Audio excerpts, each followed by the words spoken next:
Okay, after the case study on the Chilean mine rescue, I hope it give you a tip of the iceberg of project management and what project management can really make a difference to save people's life.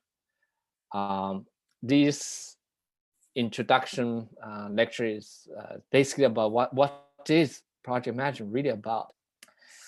So why projects or project management important? Um, I mentioned the two keywords, efficient and effective. One is about the financially cost effective, right? Another one is about quality, how to manage the quality management in order to provide high quality of service or product. So with the efficient and effective management of your project, you can potentially shorten product life cycle, so you can deliver the same product or outcome with shorter time. So Chilean mine case spent 70 days. If you have better technology, better management, you might be able to do it in 30 days. I don't know. But if you can do it in 30 days, then it can save you money and it can help people. Narrow product launch window or increasing, because increasingly the market is dynamic, the technology is complex, and it also has international perspective, competition, and all different the changing domestic and international business environment.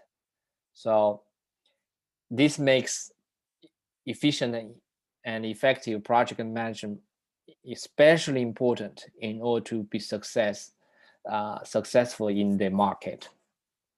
A typical life cycle of a project has four stages: from conceptualization, which you have a project idea, and to planning, so you can align with the resources budget, human resources, material resources to plan for your project. And then you start the execution.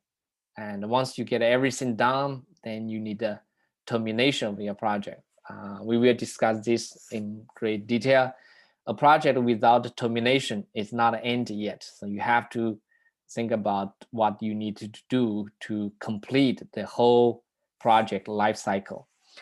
And as you can see here, if you think of man hours or resources, execution of the project takes most of the resources. I already discussed this. So if you think about the life cycle and its required resources, here is a good example of what potential relationship between the life cycle of the project and the client interest, the project stake, the resources needed, and the creativity and uncertainty. Those are related to the risk management on the project cycle, and very understandable that the client are mostly interested at the beginning and at the end. They are care less about how you deliver, how you execute the project, but they maybe involved in the early stage and the end stage. Resources, as you can see, I mentioned mostly in the execution. You have the most resource focused. You have to plan for it and about your resource. And as your project progress, the uncertainty level coming down. Uncertainty always it's very often most at the beginning of the project. So you have to think about strategies to manage your risks. So to understand this, will help you. Let's say you propose a new project. How would you persuade your boss or your clients who will be engaged in your project? Then you would have better idea how would you pursue along the progress. Those I won't go to the details. I show briefly about how, because let's say you propose a project, your boss may ask you questions. Why would I invest billions of dollars to support your project, and your project might fail? So you might think about, I do market survey, I do many different things, right, in order to support your proposal, and you have to show this is a promising, and one common way to do it is think about some common aspects, and that's what we define the project maturity. You think your project is mature to move to the next step, right? Then this is of the very typical diagram, the spider web diagram, that you put key indicators and do quick assessment of each of the indicator and show the maturity of your project. For example, project scheduling, structure support, portfolio management, very different. Those different aspects of your project, if all at higher level of maturity, then your project can be mature to move forward. That's the one way to demonstrate your project's ready to go. So in this sense, different score shows higher maturity, moderate maturity, low maturity, and as the resources is always limited, resources usually have higher priority to go to the high maturity projects, right? So this, I hope, give you a brief introduction about project, the difference between project and process, and how project can work together with the functional organization in order to create or achieve its mission or goals. Also briefly on the project maturity assessment. This is our first class. I'm very happy to meet each of you, and along the semester, if you have any questions or concerns, please feel free to let the TA and I know, and we are here to help. And I know the pandemic, the online, all create hurdles for effective learning.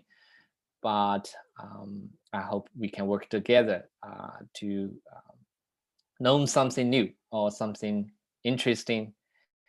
And you may, project management in theory are quite dry, but if we know from the case studies, maybe 5 years later, you may have forgotten everything in the project management. Who knows what is a project, but you may still remember vaguely what's the Chini mine case, right? So that's the goal. One other thing is, I know some of you want to pursue a career in project management. I hope this will give you some sense of what project management is. However, I cannot help you to become a project manager. That's something you know from your own practice, your own. Some people may say project management is not a perfect. It's more an art. In that sense, this class is not designed to help you to become a project manager, but I hope this will expose you some of the basics of a project management, and I hope you find it helpful. Any questions? There are some questions in the chat box. Oh, okay. Yeah, I'll check.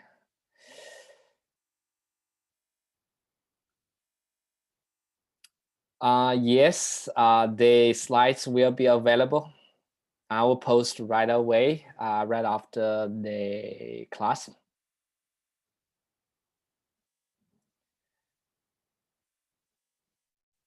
Yes, a task can be broken down into multiple small tasks. You're right. Yes. So big or small, they are comparative. We will discuss actually next lecture how small is small enough for a project. Just give you a hint, but we will discuss next. Our quick answer to that question is you always need to think about who will be in charge of that. If you cannot think a person who to in charge of a project, then you need to think further to divide it to small tasks until you can think of one.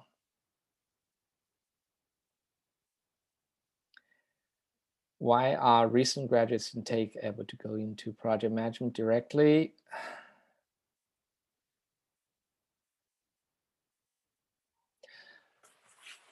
Oh, I do not have a good answer for that, but my understanding is the technology domain really evolved very fast.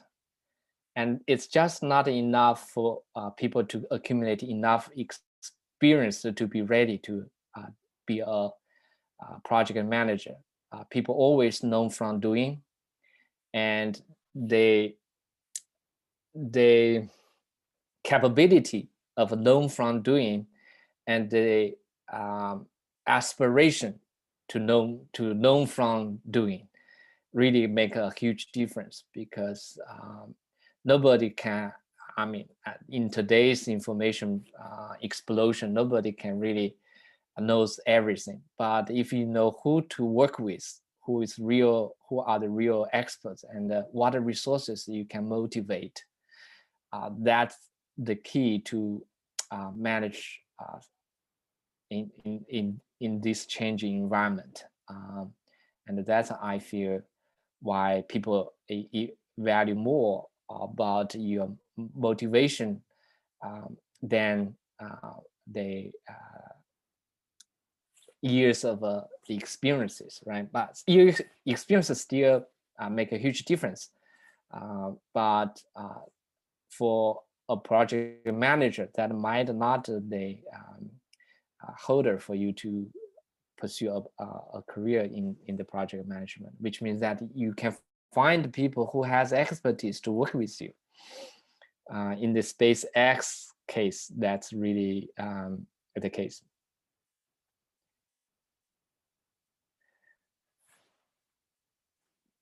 The pay, it's really case by case. I can hardly give you a sufficient answer on that. It's all about the performance. Okay. I hope I didn't miss any questions here. I'll post the slides and the recorded lecture online. I'll post the case studies, the Hainan Park case online, so you can start reading it. Hainan Park is really an interesting case to read. It's in New York City, and I visited multiple times, or the more I know the story, the more I feel the project management can really make our world a better place. And Hainan Park is just a great example to show it. And if you have never visited, it's highly recommended. And maybe after pandemic. So that's all for today. I end in about 2 hours because of the first lecture. Next time we should end